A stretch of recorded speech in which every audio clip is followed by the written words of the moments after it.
ਸਹੀ ਅੰਦਰ ਨੂੰ ਸਹੀ ਅੰਦਰ ਅਜੇ ਇਸ ਟਾਈਮ ਦਾ ਹੀ ਕਿਤੇ ਮੈਂ ਸਵੇਰੇ ਸੋਇਆ ਹੁਣ अनोड 8 बजे 7-8 बजे फोन की थी तो मैं पहुंच गया घर अगर मैं दमदा बैठा था खराब है मोटरसाइकिल पे हमदा पे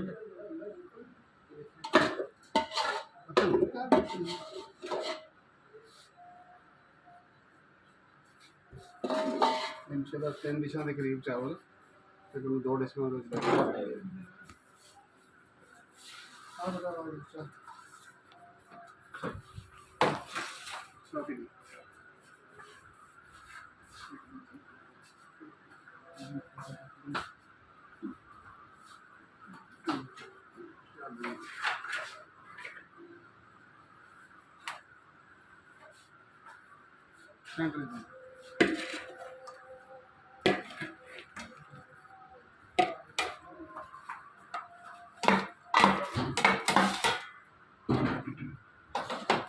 अलास है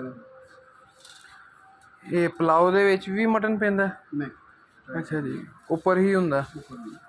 वो ना 2200 रुपये की एक डिश बन गई ਅੱਛਾ ਜੀ। 1000 रुपये डिश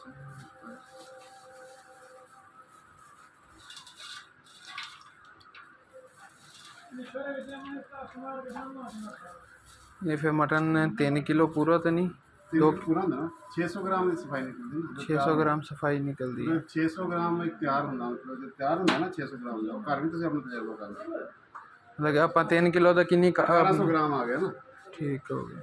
ਇਹ 1700 ਸੀ ਥੋੜਾ ਜਿਹਾ ਫਰਕ ਪੈ ਜਾਂਦਾ ਬਾਅਦ ਕੱਢ ਕੇ ਲਾਈਦਾ ਤੇ ਉਹ ਮੈਂ ਉਸ ਦਿਨ 2-3 ਕੋਟੀਆਂ ਘੱਟ ਲੋ ਸੀ ਠੀਕ 3 ਕਿਲੋ ਦੀ ਸਫਾਈ ਦੇ ਨਾਲ ਕੱਢਿਆ। ਮਤਲਬ ਘਰ ਵੀ ਤਿਆਰ ਕਰੋਗੇ ਜਦੋਂ ਗਲ ਜਾਂਦੇ ਨੇ ਉੱਪਰ ਜਾਂਦੇ ਨਾ ਇਹਦਾ 600-800 ਗ੍ਰਾਮ ਬਣਦਾ ਵਾ ਛਿਛੜੇ ਵਗੈਰਾ ਉਤਾਰ ਕੇ ਜਦੋਂ ਤਿਆਰ ਹੋ ਜਾਂਦਾ ਗਲ ਜਾਂਦਾ ਬਸ 600 ਗ੍ਰਾਮ